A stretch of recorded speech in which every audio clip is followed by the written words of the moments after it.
Hello everyone and welcome to English Pod. My name is Marco. Hi everyone, my name is Catherine, and today we have an elementary level lesson for you.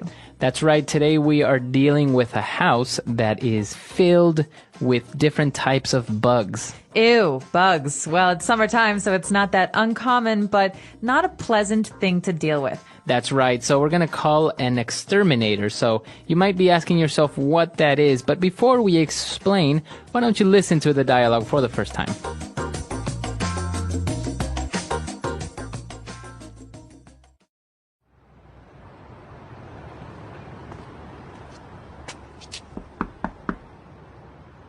Hi, did you call for an exterminator? Yes, thank goodness you're here. These bugs are driving us crazy. What sort of pests are we dealing with? We just bought this house, and it is infected with just about everything. We have termites in the wood, cockroaches all over the place, and last night I saw a huge rat out in the backyard. Well, there's nothing that we can't handle. I'll spray the floorboards and walls to get rid of the cockroaches, but the termites will be harder to get rid of. We will have to cover the entire house and fumigate it. Unfortunately, that means you will have to find a place to stay for the next 3 days. No problem. Just get rid of the bugs.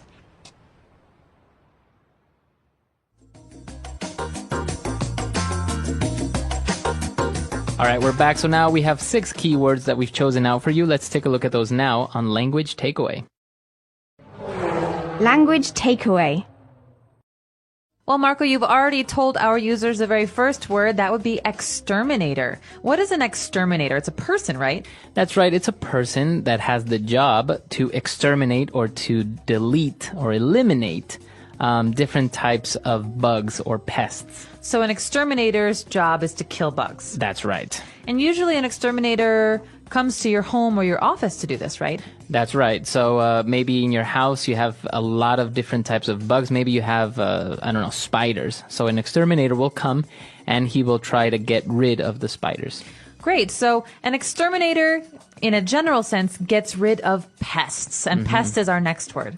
That's right, a pest. Now, we're talking about bugs, and they can be considered a sort of pest. Well, pest, though, is a more general term, right? So you can say pest about something like rats or mice. That's right. So basically, some type of animal that is very annoying and also causes some sort of harm or danger. Right, so there was a movie, if I remember correctly, in the 1990s. It was terrible, and it was called The Pest. Yeah, that's right. And it's all about this person who is very annoying. So you can even say an annoying person or a bothersome person is a pest. That's right. You're such a pest. Okay, so obviously our home is filled with bugs, and that's what the person said, that it is infested. Okay, so a place like an office building or, like you said, Marco, a home is infested if it is filled with something. And so infested means it's filled with something bad. That's right. So in this case, the house is infested with bugs. They're living upstairs, downstairs, in the basement, in the kitchen. They're everywhere. That's right. And she said that they have termites in the wood. All right, so termites are a special kind of bug that almost always live in wood, right? That's right. They're little bugs that I think eat the wood. And this is why they're so dangerous, because they make the house weak, because they eat off all the wood that supports it. So we can say the house fell down because it was infested with termites. That's right. Termites. And also we have a very common pest or a bug. We have cockroaches. Ugh, I hate these, and they're everywhere this summer. Cockroaches come in different sizes. Some are big, some are small, but they're very, very strong bugs. They can live through anything. That's right. They're small, usually brown, but sometimes I think you can see black cockroaches. That's right. And they love to be near food and decaying things like garbage bins. That's right. So a very common type of pest, cockroach. And in order to get rid of termites and cockroaches and all these types of bugs, we have to fumigate the house. Okay, so this is one method that the exterminator uses to kill bugs. And like in the dialogue, when you fumigate a house, basically you fill the house with fumes or gases that kill bugs. So people, like you and me, we can't be in the house when that happens, right? That's right. Actually, if you see an exterminator, he will always fumigate wearing a mask so he doesn't inhale those poisonous gas. Right, so it's very dangerous for people, and you'll have to make sure you talk to your exterminator to make sure that the gases he's using aren't getting into your body. That's right. Okay, so why don't we listen to the dialogue again, and we'll be back in a bit.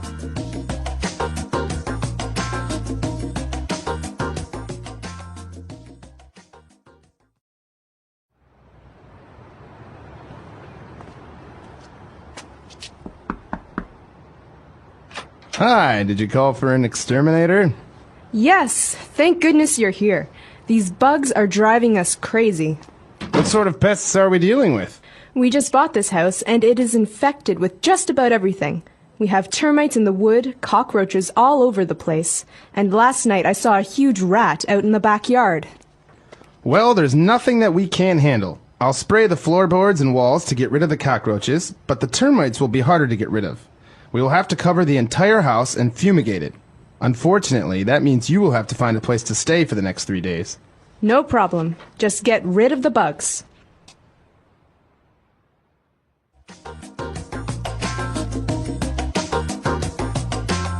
All right, so now we've chosen 3 key phrases for you on Fluency Builder. Fluency Builder. Well, this first phrase comes from the very beginning of today's dialogue. The second person in the dialogue says, these bugs are driving us crazy. So to drive someone crazy. Okay, so if you're driving someone crazy, it means that you're making them crazy. All right, so it could be you're making them angry or you're making them frustrated, but it has nothing to do with cars, right? Mm-hmm. Yeah, there's no driving involved. So driving here means making. You're making me crazy. You're really making me frustrated. That's right. So in this case, the animals, the bugs were driving them crazy. They were so annoying that they were very irritated. So I could do something, Marco, that will drive you crazy. I could tap, tap, tap, tap, tap, tap, tap. That's no? right. That's driving me crazy. Doesn't annoy you? Yes. Okay. So I'll stop so it doesn't drive you crazy anymore. That's right. Okay. So now, obviously, bugs are driving them crazy. And she went on to explain that it's because the house is infested with just about everything. Well, this is a great phrase because we can say it in a lot of different contexts. In this context, it means there is not everything, every single bug in the house, but just about everything. That means almost every bug you can think of is in this house. That's right. So it's kind of a way of exaggerating also, because obviously, well, they have cockroaches, they have termites, but they're saying we have a lot of different types of bugs. We have just about everything that you can imagine. You could even say, this restaurant has just about every Chinese dish you could ever think of. Mm-hmm. That's not true. It doesn't have every single one, but it has a lot. That's right. Okay, so that's the way that you use just about everything. And for our final phrase, we used it a little bit earlier on. Let's explain it a little bit. When we're talking about bugs, we want to get rid of bugs. This is why we call the exterminator, to get rid of the cockroaches. You might hear this phrase a lot when you're watching movies about gangsters or mobsters, like The Sopranos, the TV show.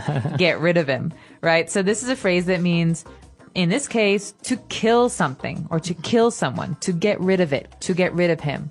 To not have it anymore. Right. So rid means to get away or to throw away. Mm-hmm. But in this case, you're not just throwing it away, you're killing these bugs. That's right. So we want to get rid of the bugs. Now, obviously, as you said, we can also throw away. For example, these shoes are too old. I'm going to get rid of them. Or, hey, Marco, this milk smells funny. Can you get rid of it? Mm-hmm. Very good. So that's the way that you would use that phrase, to get rid of something. So why don't we listen to our dialogue for the very last time, and we're back to talk a little bit more.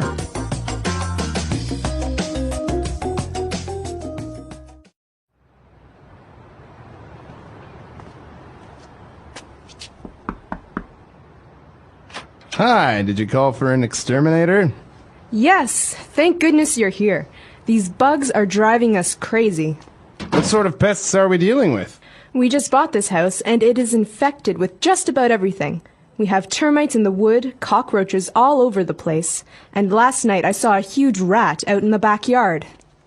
Well, there's nothing that we can't handle. I'll spray the floorboards and walls to get rid of the cockroaches, but the termites will be harder to get rid of. We will have to cover the entire house and fumigate it. Unfortunately, that means you will have to find a place to stay for the next 3 days. No problem. Just get rid of the bugs.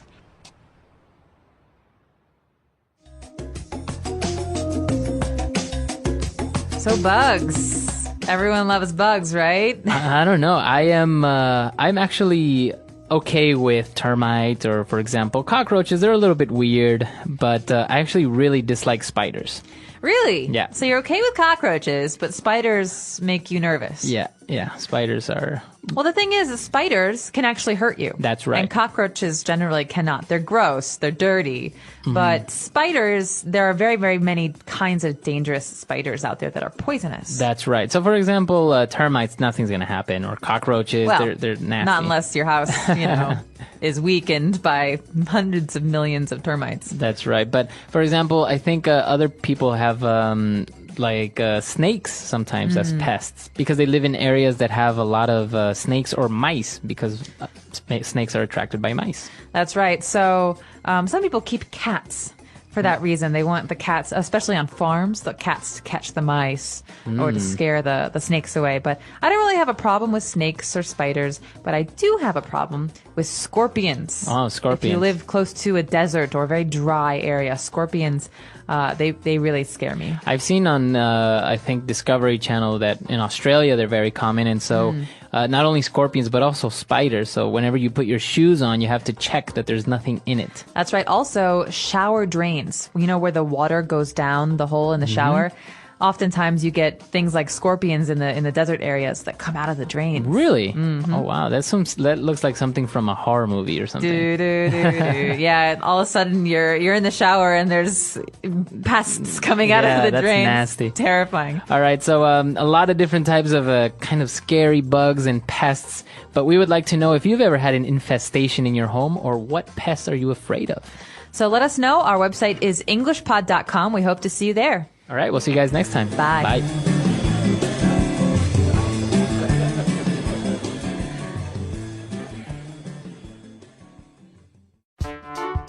The English Pod Audio Review. Listen to the meaning, then say the vocabulary word. A professional who kills pests. Exterminator. An annoying and harmful insect or animal. Pest. To spray with smoke or other chemicals. Fumigate. Not be able to deal with. Can't handle. Simply. Just. Let's try that faster. Simply. Just. An annoying and harmful insect or animal. Pest. A professional who kills pests. Exterminator. To spray with smoke or other chemicals. Fumigate. Not be able to deal with. Can't handle. Now say the word and hear it in a sentence. Exterminator.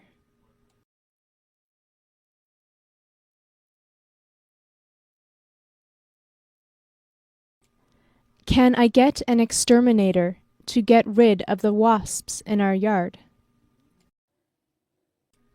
Exterminator.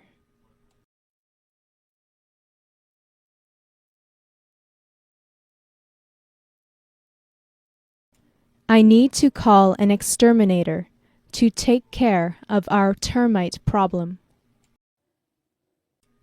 Exterminator.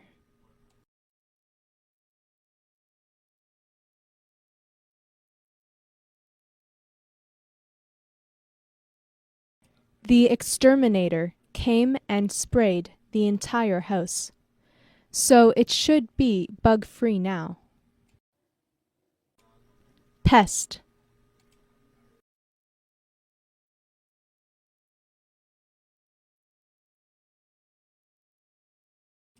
Our house is infested with all sorts of pests. It's horrible. Pest.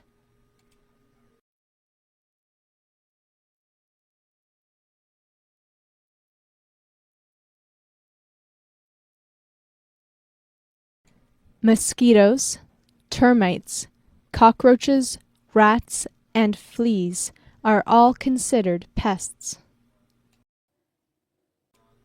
Pest.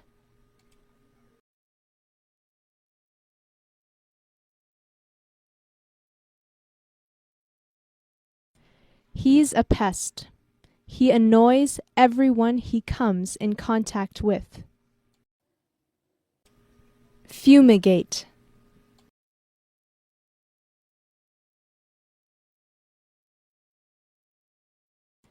If you have cockroaches in your home, you should fumigate it.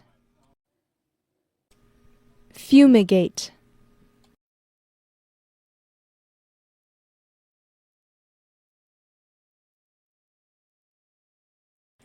You shouldn't stay in your apartment when you fumigate it. It's bad for your health. Fumigate.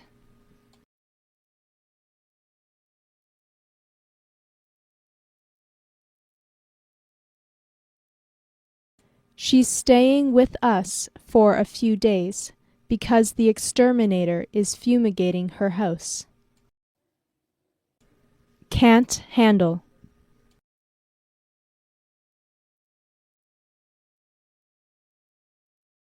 There is a large workload. I can't handle it. Can't handle.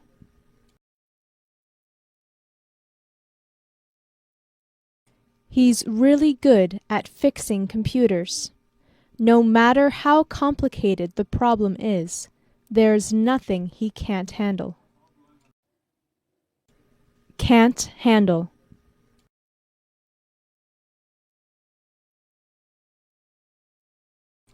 I can't handle any more criticism. Just.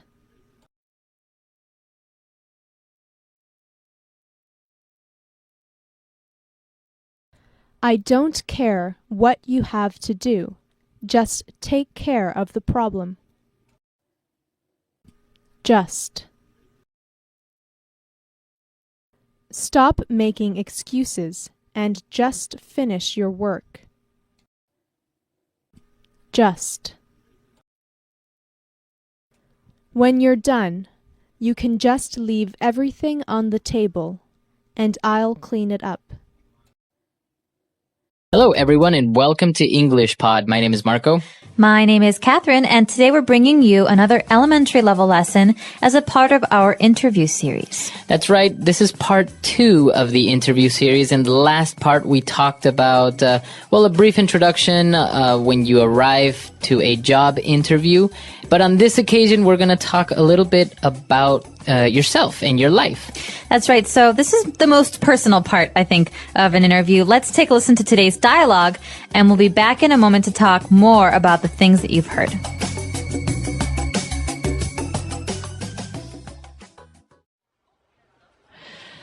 Now, Miss Childs passed on your resume to me, and I've had a chance to look it over. I must say, I'm quite impressed. Thank you very much. I've tried to keep it short and clear. If there are any questions, please feel free to ask me. Well, yes, I do have a number of questions, but perhaps first you could give me a brief overview. I'd like to get a little bit of an idea of your background. Yes, of course. Well, as you can see from the resume, I'm 27 and grew up in Brooklyn, New York, although our family moved to London when I was quite young, at around 16. Ah, I see. So you were actually educated in Europe? Yes, precisely. Although I was born in the US, I would definitely call London home.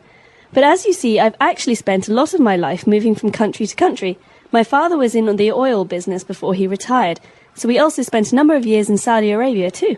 Very interesting. So it seems you had quite an adventurous childhood. Absolutely.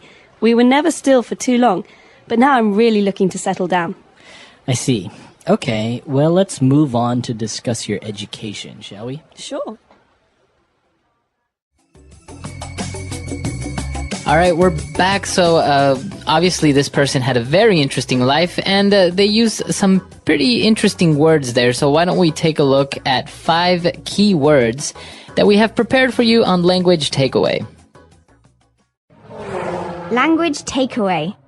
All right, so the first word that we have is right when Mr. Parsons talked to Miss Childs, and he said that he was very impressed with her resume. All right, so someone says, I'm impressed when they think that something that you did or something about you is very interesting or good or better than most people's. That's right. So you're kind of amazed. You're kind of, you're like, wow, right? And so this is an adjective. I am impressed. That's right. So teachers sometimes say this. Maybe when you do really, really, really well on a test, they say, hey, Marco, I'm really impressed. You got 99%. Parents say this to friends, family. So basically, this is a way to say, good job. Wow. Right, and there's also a verb. So this is the adjective, to be impressed, and the verb form would be to impress someone. So that's obviously, if you impress your teacher by studying, your teacher will be impressed. That's right. And following that, Mr. Parson has some questions about Miss Child's background. That's right. He asked her for a brief overview of her background. So we have 2 interesting words there. An overview. What is an overview? An overview is like a summary. It's basically a way to ask for someone to give you a lot of information in very few words. That's right. So you don't really want too much details. You don't want somebody to tell you their life in detail. You just want a brief summary. Right. So not, I was born on August 11th in 1979 and I was, and then I went into this. No, this is basic, simple, this is where I'm from. This is where I went to school, the end. And, well, he wanted a brief overview of her background. What exactly is her background? Well, think about the word back. Okay, that means behind. Or in this case, background is your personal history. So you could ask someone, what's your background? It means, where are you from? Or, what have you been doing up to now in your life? That's right. And precisely when he asked her about her background, now she's starting to talk about her life. In general terms, as we said, it's an overview. So she said that she's 27 and she's from Brooklyn, etc. So she starts giving very general information about herself and her life. Exactly. So when she starts to do this, Mr. Parson has more specific questions about her life because he wants to know details. So he asks her then where she was educated. So this phrase, to be educated, is very important.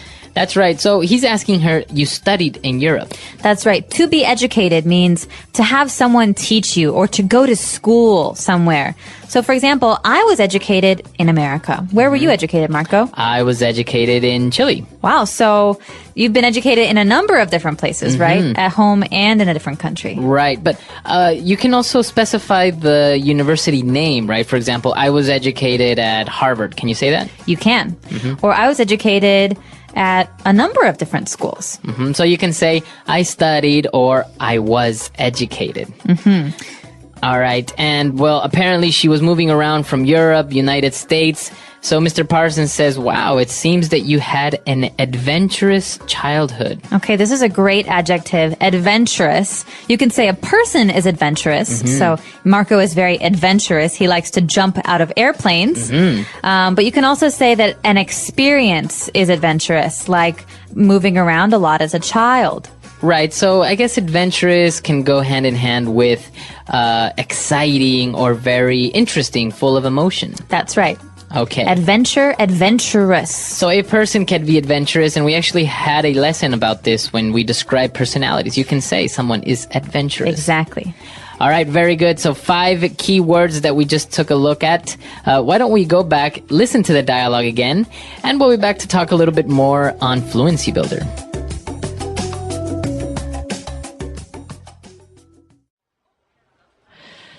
Now, Miss Childs passed on your resume to me, and I've had a chance to look it over. I must say, I'm quite impressed. Thank you very much. I've tried to keep it short and clear. If there are any questions, please feel free to ask me. Well, yes, I do have a number of questions, but perhaps first you could give me a brief overview. I'd like to get a little bit of an idea of your background. Yes, of course. Well, as you can see from the resume, I'm 27 and grew up in Brooklyn, New York, although our family moved to London when I was quite young, at around 16. Ah, I see. So you were actually educated in Europe? Yes, precisely. Although I was born in the US, I would definitely call London home. But as you see, I've actually spent a lot of my life moving from country to country. My father was in the oil business before he retired, so we also spent a number of years in Saudi Arabia too. Very interesting. So it seems you had quite an adventurous childhood. Absolutely. We were never still for too long, but now I'm really looking to settle down. I see. Okay, well, let's move on to discuss your education, shall we? Sure.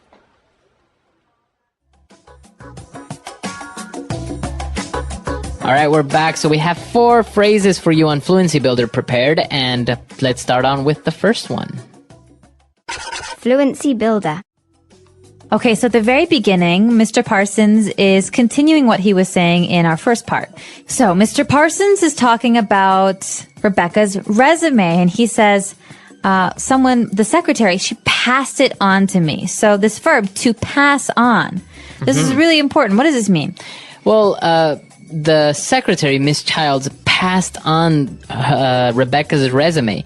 That basically means Miss Childs received it, and she didn't keep it. She passed it on, or she gave it to another person, in this case, Mr. Parsons. Okay, so this shows that something doesn't stay with one person, like you said, Marco, but it moves from one person to another person. So, for example, my mother told me to pass this message on to you. The message is not for me, it's for you. I think also with physical traits, like maybe if your mother had green eyes, you can maybe say, my mom passed on her eye color onto me. That's right. So you got it from her. All right. So that's what happened with the resume. And he said, well, she passed it on, and I've had the chance to look it over. Okay. So think about this as a chunk, as a group of words that we use together. To look something over, we can say, hey, Marco, when you have a minute, can you look this over for me? Okay. So that means to examine or to take a look. Take a look at, that's right. So to look something over or to look it over. All right, so basically to examine, maybe in close detail, right? You actually take the time to read it. That's right. Okay. And then later on, they started talking about her background. As we know, she was from Brooklyn. She grew up in Brooklyn, and then she moved to London. And so Rebecca described how she spent most of her life moving from country to country. Okay, from country to country. This means that she moved to many different countries. Okay, so if I live in America all my life, I never moved from country to country. You can say this about many different things, from place to place, from town to town. It means that you go from one place to another. That's right. So as you said, if you replace the noun country, you can say from town to town. You can even say from house to house. I went from house to house asking for money. That's right. So from to Exactly. So from something to something. And for our final phrase, she was talking about how she's moved around so much that she's actually ready to settle down. Okay, to settle down. This is a really important phrase, and I think it's something a lot of people do when they're maybe in their 30s or 40s. They don't want to move anymore. So to settle down means to stay in one place. Exactly. So you stay in one place. And it can have a lot of different meanings as well. For example, to get married, many people say that's settling down. It means you want to stay in one place and have a family. Or to buy a house, because it means that you will live there for a long time. Exactly. So to settle down.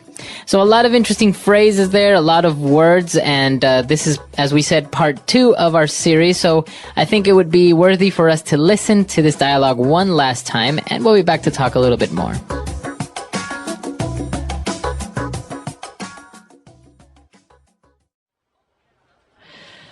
Now, Miss Childs passed on your resume to me, and I've had a chance to look it over. I must say, I'm quite impressed. Thank you very much. I've tried to keep it short and clear. If there are any questions, please feel free to ask me. Well, yes, I do have a number of questions, but perhaps first you could give me a brief overview. I'd like to get a little bit of an idea of your background. Yes, of course. Well, as you can see from the resume, I'm 27 and grew up in Brooklyn, New York, although our family moved to London when I was quite young, at around 16. Ah, I see. So you were actually educated in Europe. Yes, precisely. Although I was born in the US, I would definitely call London home. But as you see, I've actually spent a lot of my life moving from country to country.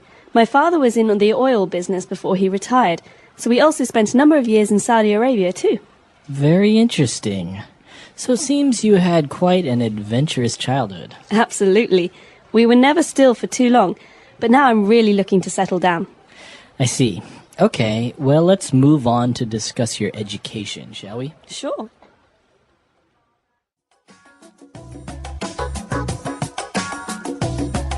All right, we're back. So this is part 2 of a 10-part series of the interviews. Now, we just talked about the background, and I think there are different ways of talking about your background, right? This is maybe your personal background? That's right. So you can talk about your personal history, your personal background, where you were born, where you were educated, where you grew up. But a lot of times we also have to talk about other parts of our background, like our work background, or like next week, our educational background. That's right. So part 3, we're going to take a look at your educational background. And it's going to be very important because I think in many interviews, people have a hard time describing what they studied or maybe describing exactly what they did during university or college or master's degree or something. Exactly. And we're not talking about elementary school or high school.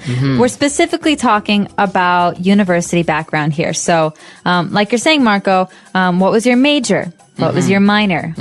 What was your area of study? These are great phrases that are very important for an interview. The English Pod Audio Review. Listen to the meaning, then say the vocabulary word. Cause someone to feel admiration. Impress. A general description. A brief overview. To calm down. Settle down. Hand in.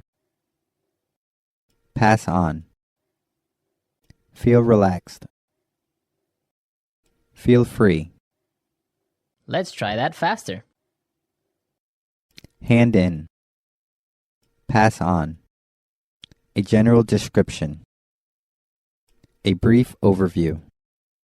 Feel relaxed. Feel free. To calm down. Settle down. Cause someone to feel admiration. Impress. Now say the word and hear it in a sentence. A brief overview.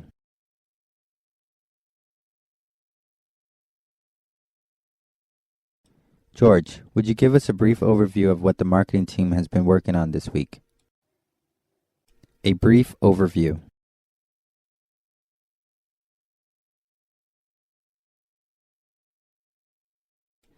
This guidebook doesn't have a lot of detailed information about Paris. It just provides a brief overview. A brief overview.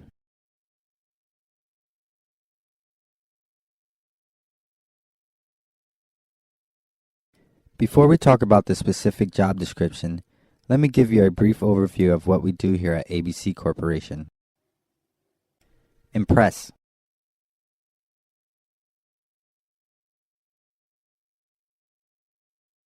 Well, Jeff, I'm really impressed with your photography skills. These pictures are beautiful. Impress.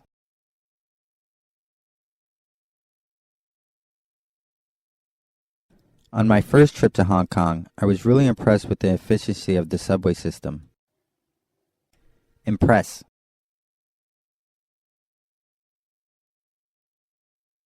Good job with that sales meeting, Ellen. I think the client was really impressed. Pass on.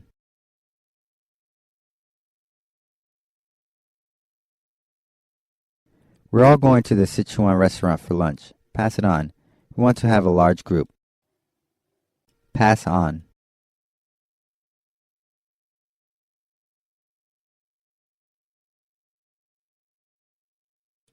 Linda, after you add the most recent QC figures to the report, please pass it on to Mr. Wang. Pass on.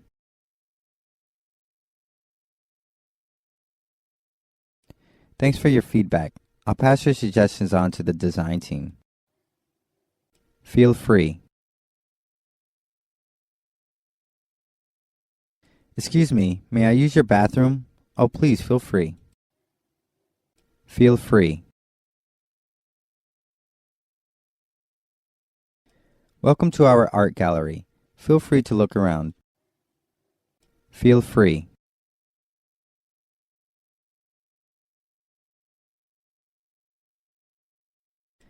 After listening to this English pod lesson, please feel free to post your questions and comments on our website. Settle down. Children, settle down please. It's time to begin class. Settle down. He was something of a playboy in the past, but now he's ready to get married and settle down. Settle down. After living in the city so long, I'd really like to settle down in a small town. Hello, English learners. Welcome back to English Pod. My name is Marco. And I'm Erica.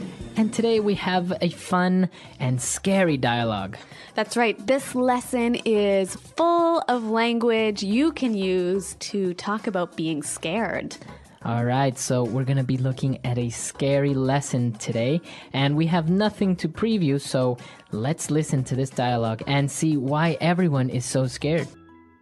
Eddie, why are we at this scary-looking mansion? It's like ultra spooky. I told you already, Shabby. The owner of the house says there's a ghost haunting his house, so we have to go in and investigate.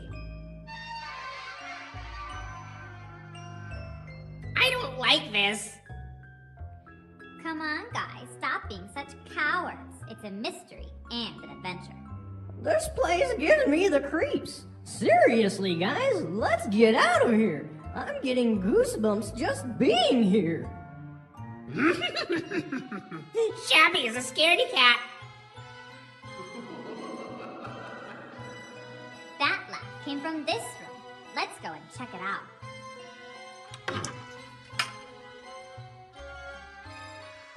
Look, a ghost! Run!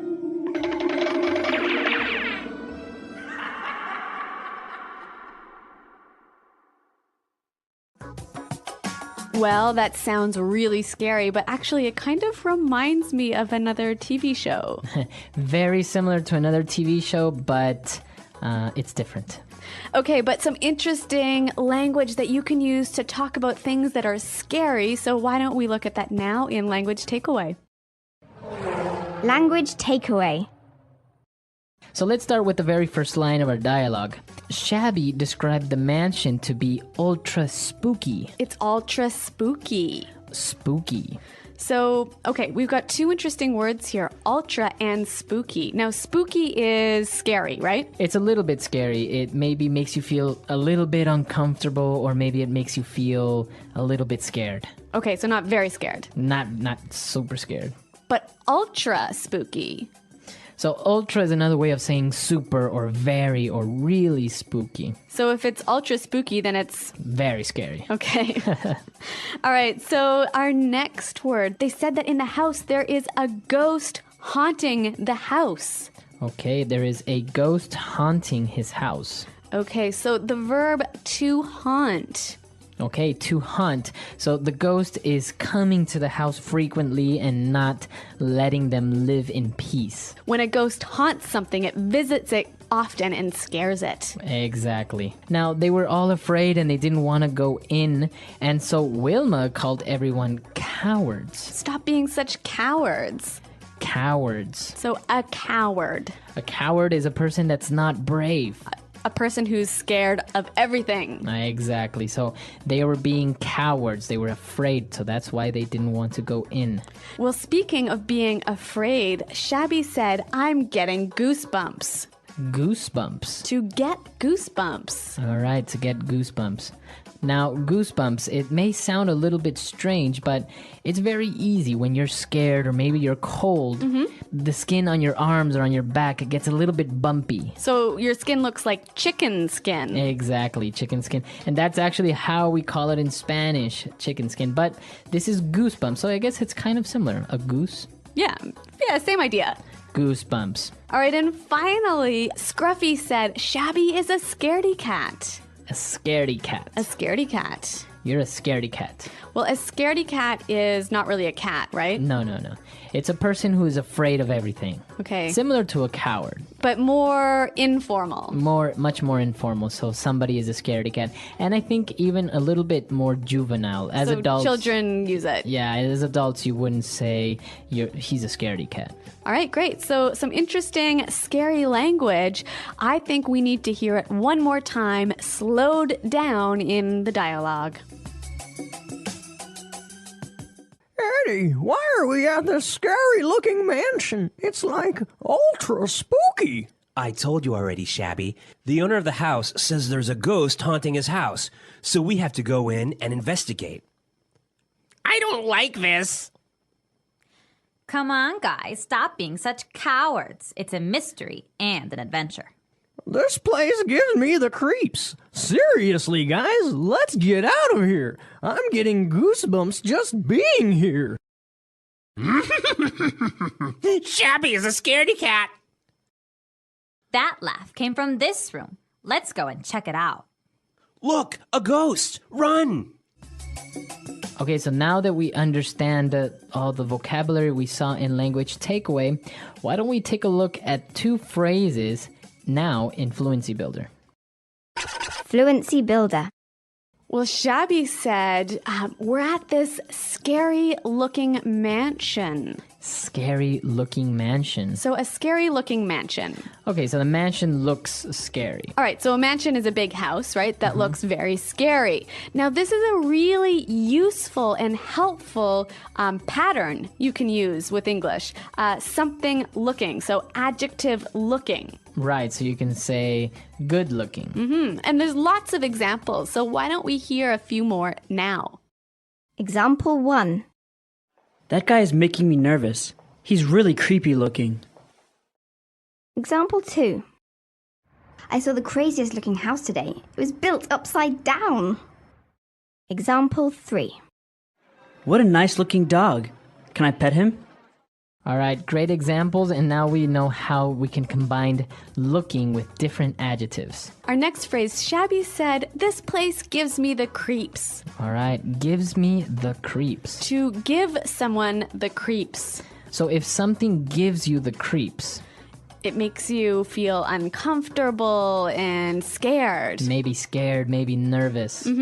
Okay, so why don't we give some examples? I could say, hey, Marco, see that guy over there? He keeps looking at me. He's giving me the creeps. Okay. Or I can say, clowns give me the creeps. Oh, that's right. You're afraid of clowns. I am afraid of clowns. Okay. They give me the creeps. All right. Well, it's a really helpful, useful phrase to use when you're talking about being afraid. Now, why don't we listen to the dialogue one final time? Eddie, why are we at this scary-looking mansion? It's like ultra spooky.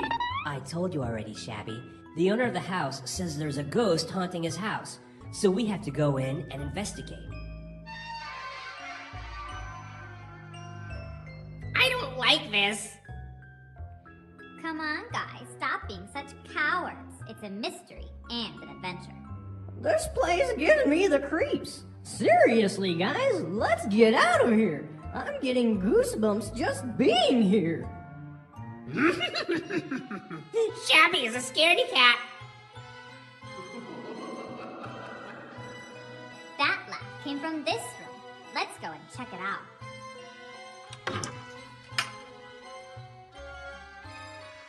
Look, a ghost! Run!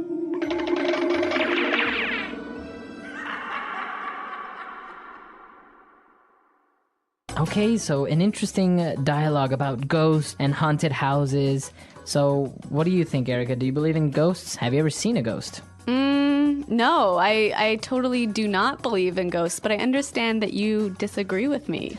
Well, I've experienced strange things, but I don't know if it was a ghost or an alien. I don't know. It could have been anything. An alien. An invisible alien. Okay.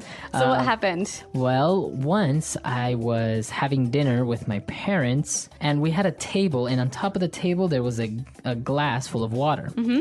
And all of a sudden it started to move across the table, and then it started to spin while it moved. So was there an earthquake or something happening? No, nothing. We were just, the only thing on the whole table that was moving was that, and we all just kind of stared at the glass moving, and we didn't know what to do. And then my mom started kind of giggling, a nervous laugh, and we really didn't know what happened. Now, I understand that in Latin America, people are more superstitious. They believe more in ghosts, right? Exactly. In Latin America, people are very superstitious. They believe in ghosts or in spirits, or we have a lot of urban legends about, like a leprechaun that lives under a bridge, or somebody's grandma that comes and haunts them or visits them at night and stuff like that. So, yeah, Latin American people are very superstitious in this sense. Yeah, I think in Anglo countries, it's a little bit less common to say that you believe in ghosts. Like maybe inside you think ghosts are true, but you wouldn't really tell people that.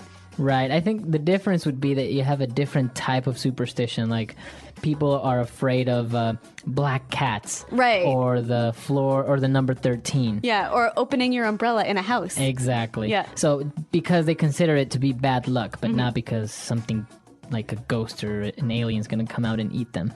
So, listeners, why don't you tell us what you think about ghosts?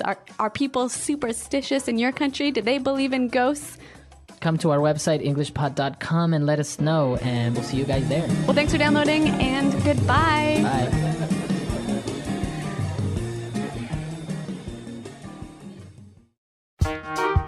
The English Pod Audio Review. Listen to the meaning, then say the vocabulary word. Make someone scared and uncomfortable. Creep out. Very disturbing or frightening. Chilling. Unable to be explained by science. Supernatural. Strange and a little frightening. Spooky. Extremely scary. Terrifying. Frightening in appearance. Scary looking. Strange or scary. Creepy. A very large house. Mansion. A ghost lives or visits a place. Haunt. To try and get information about something.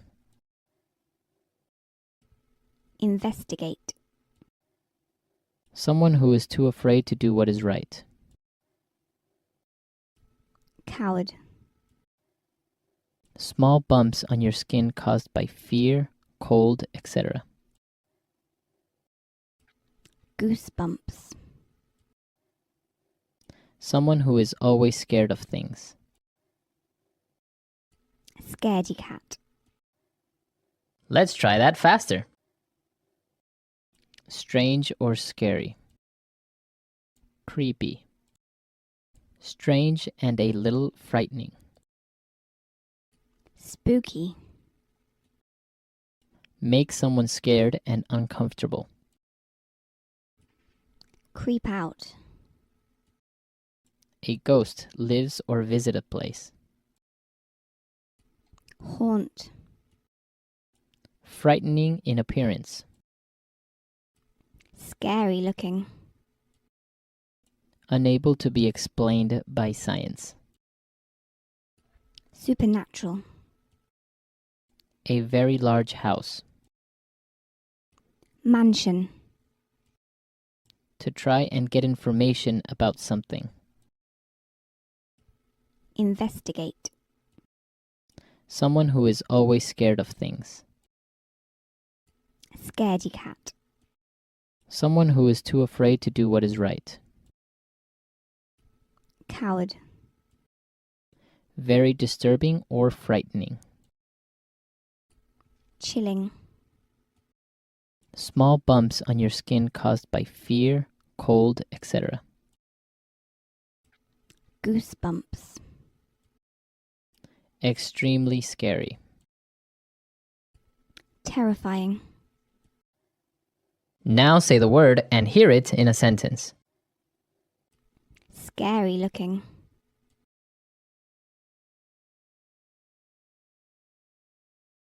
That guy is making me nervous. He's really creepy looking. Scary looking.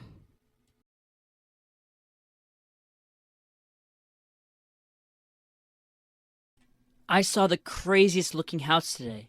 It was built upside down. Scary looking.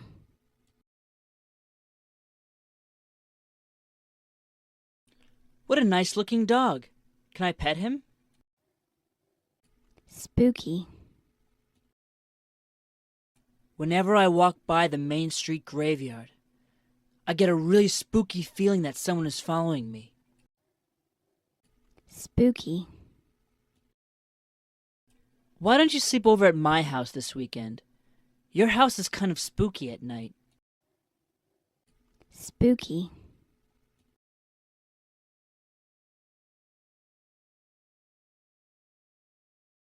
That was so spooky!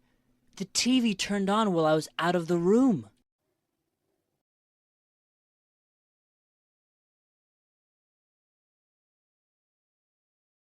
Walking alone at night gives me the creeps. I always feel like someone is going to attack me.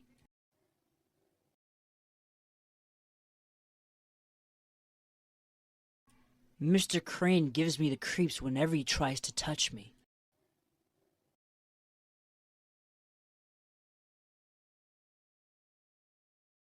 Small, dark spaces always gives my sister the creeps. Goosebumps.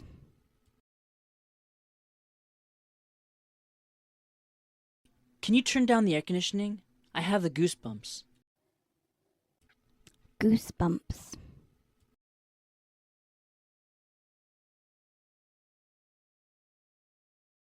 When I think about how the murderer lived near my house, I get goosebumps. Goosebumps. Do you get goosebumps when you watch scary movies?